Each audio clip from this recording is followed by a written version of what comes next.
past president of the RIBA, and I'm currently chair of HTA Design. Used to be Hunt Thompson Associates 50 years ago, and I've been here man and boy.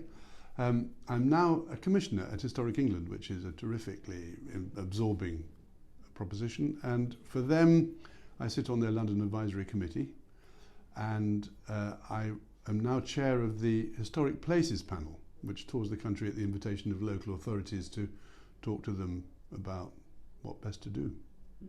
And you're also now president of the London Forum.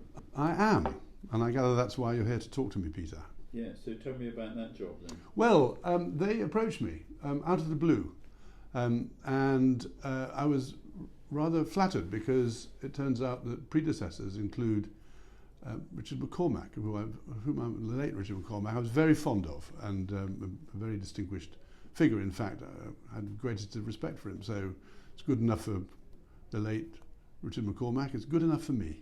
One of the points you make about taking part in forum activities is that it's very much bringing communities into the planning process, and that's something that, as a practice, really you've promoted for a long time. We were known as community architects years and years ago. My partner John Thompson appeared on the front cover of the Penguin on the subject, standing next to HRH. And so we were early practitioners in the UK, at any rate, rather following in the footsteps of Ralph Erskine, of course, with whom we later worked to win the Greenwich Millennium Village project. So we've been practicing engagement with communities as long as I've been in practice, and it's very much part of our DNA, I think.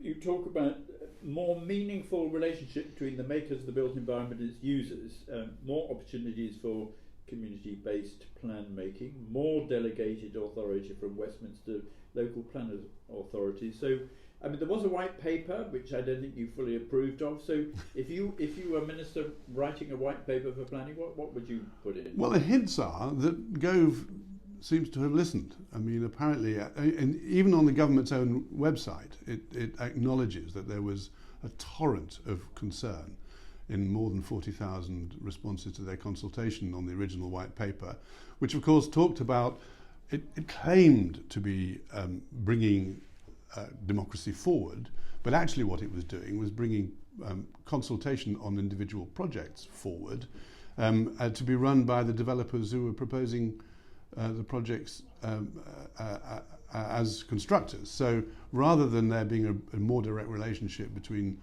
local accountable democracy and the planning process, it was in fact a removal of the opportunity for communities to influence their surroundings. So there was a lot of deep concern about that, and the hints are that Gove may have listened. So he's talking about more opportunity for local communities to be involved in planning, and it remains to be seen how he intends to do that, but it sounds like a shift in direction of a significant kind, and a good thing too.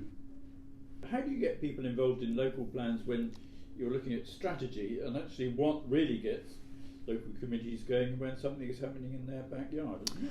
I wrote a piece for the London Forum, which basically argues against the notion that amenity societies are only ever about objecting to development. In fact, 100 civic societies make up the Forum, and they are the committed members of the public who care enough about what happens in their locality to become organised and do something about it. So they're a very positive force, and I've made it clear in my introduction to them, and in the moment when their AGM decided to confirm my appointment as their president, that I'm pro-development, and that it is through development that many of the things that Londoners need will be delivered. Without it, they won't. And in so many places, we actually need sustainable development of the right kind. And I think certainly civic societies by and large understand that, and an increasing number of Londoners do, especially young ones, who are the ones who are suffering most from the housing crisis and are concerned most about the environmental crisis too. So these are things which I think are very engaging, and if the government cares to set up a planning system which has the valences to pick up on those concerns, it'll be doing the right thing.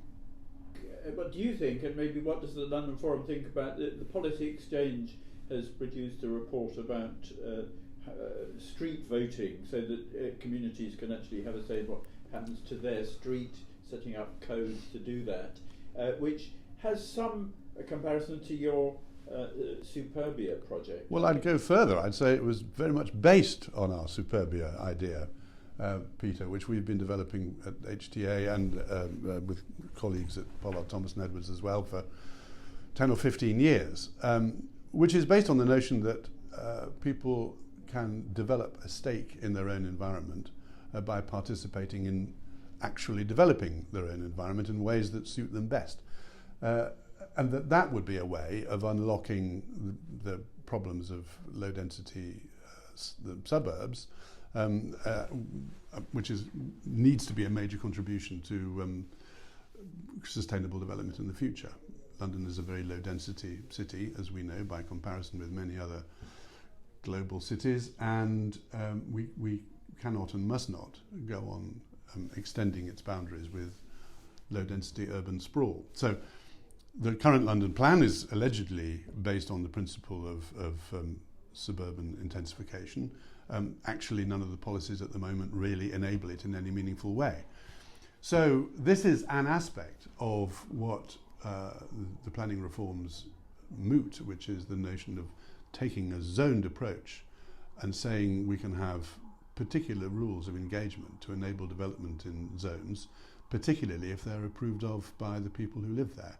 So street votes by the Policy Exchange took the Superbia idea and added to it various policy premises to do with the numbers of people who would be engaged in voting, how they would vote, the majority required, and the powers that it would unlock. And apparently Gove is very sympathetic to that thinking. If so, it does seem to me that his way of thinking has to do with people driving things in their own neighbourhoods in ways which best suit their own needs and provide them with very specific advantages, and that must be a good thing.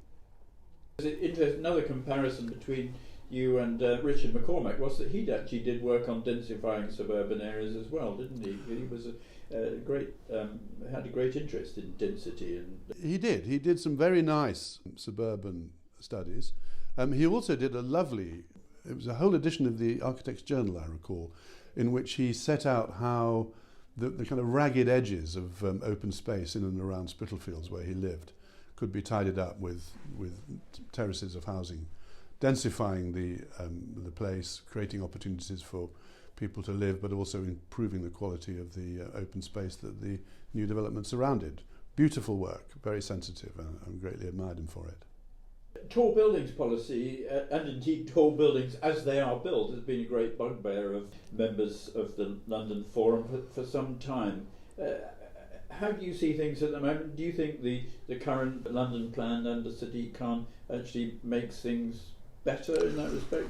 It ought to, but I don't think it does yet. So there is a requirement that local authorities plan carefully in the spatial dimensions for the appropriate locations for tall buildings. I find as a member of the Forum, and actually as a member of the London Advisory Committee, that the places identified by local authorities in their local plans for tall buildings aren't always the best. They don't often take account of local character, and worse still, they often don't take account of the impact on local heritage, listed heritage. So there's work to do there. I think it's a good principle that local authorities should plan appropriately for the location of tall buildings. I don't think they do it terribly well, and in some cases they don't do it at all. That goes to the problem of the under-resourcing and the lack of skill in local authorities. And I think the London Forum believes that, I agree completely, there needs to be better planning, and that would result in more appropriate locations for tall buildings and a better built environment as a result. The fact that we don't have it is really to do with the fact that the planning system has been deprived of resources and powers for decades. So you call for more resources into local authority planning departments? Absolutely, I do. I find touring the country, actually this is not unique to London, that there are local authorities with really, really inadequate provision of basic skills, no conservation officer at all. So we really need to reinvest in the planning system in order to get better outcomes. A better invested planning system with a better relationship with the public that it serves, so that certainly major strategic planning opportunities are well rehearsed in local communities that surround them or are affected by them before they're actually identified on local plans, and on all major schemes a requirement that before anything comes to even a pre-application discussion with a local authority, a prospective developer would be expected to have done thoroughgoing local consultation in order to identify the extent to which their proposals meet local needs and aspirations. And if they can't do that, then they shouldn't be allowed to proceed. And one last question, which perhaps also relates to your work at HTA, is that when the idea of ballots for housing projects was created, a lot of people thought this would mean that projects would be rejected, but actually ballots do seem to have generally a fairly positive response, which I think relates back to some of the work you were doing right in the early days of the practice of bringing communities on board. So when architects explain what they're doing properly and they bring the community with them, then that is a good thing for the outcome of architecture.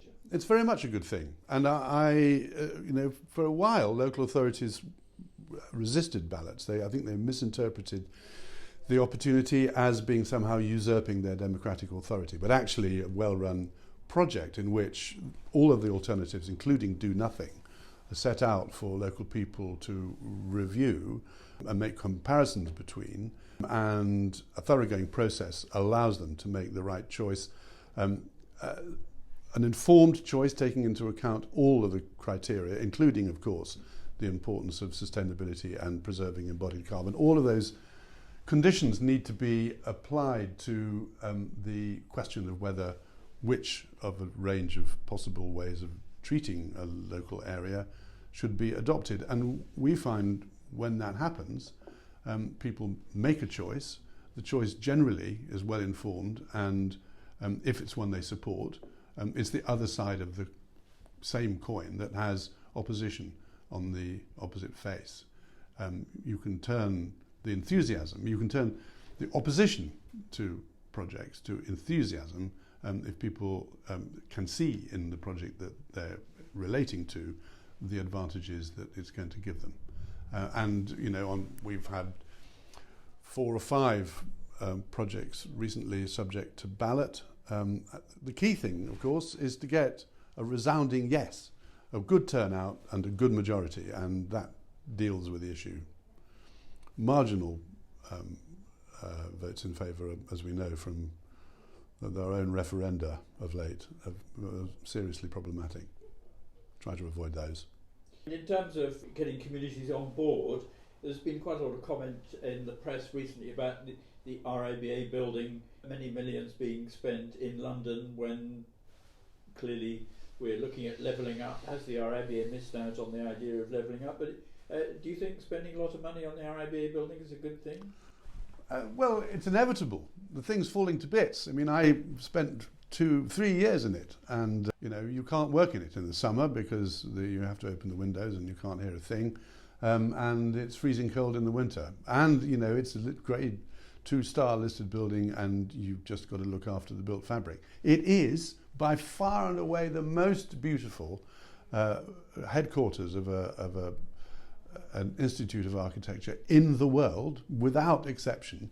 It's an absolute treasure. It exists for the RIBA on a 1,000-year lease at a peppercorn rent. What is not to like? When I was president, this plan was laid. The plan was laid to dispose of 76 Portland Place, reinvest in 66 Portland Place, and make it a hive of jive for the profession. And great to see that Simon Orford is picking that up and doing it. Good on him. Ben, thank you very much indeed. Pleasure.